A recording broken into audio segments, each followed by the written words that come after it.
Cam Calder. Ka ke ruhe ruhe te papa.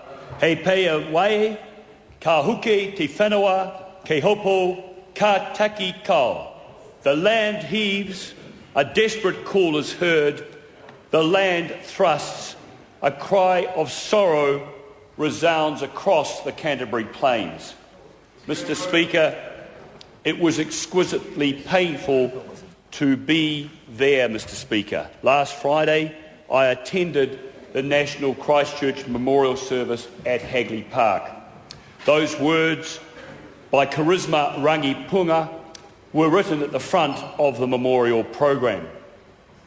Hagley Park was looking at its best. Beautiful, majestic trees, blue sky, warm sun overhead, framing the tens of thousands of people attending the event, there to honour those who had lost loved ones, those who were grievously injured, those whose homes or businesses had been destroyed, and indeed acknowledge the fact that New Zealand itself had been indelibly scarred by this tragic events.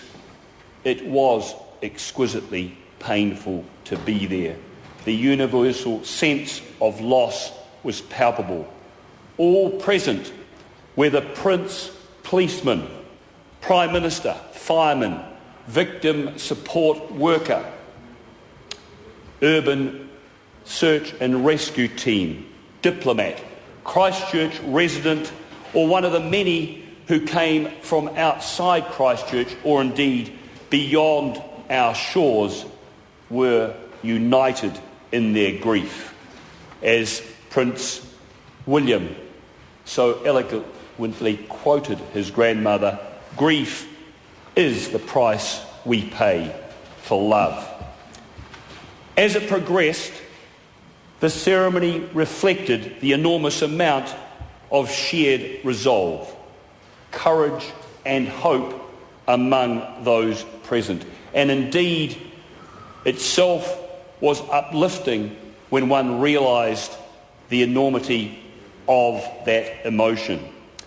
Representatives from Buddhist, Hindu, Jewish, Baha'i, Christian religions offered prayers on behalf of many faiths of the world.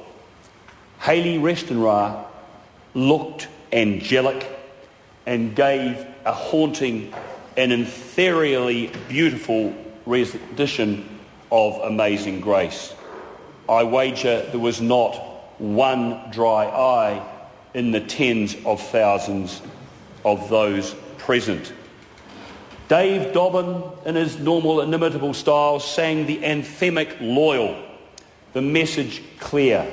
New Zealand is standing alongside Christchurch and committed to its future. Mr. Speaker, we gathered there to mark the worst of times, and whilst there we observed New Zealand and the actions of New Zealanders at their finest. Mr. Speaker, there is unlikely to be anyone untouched by the Christchurch earthquake in some way. New Zealanders, most of us have friends, some of us have family in Christchurch.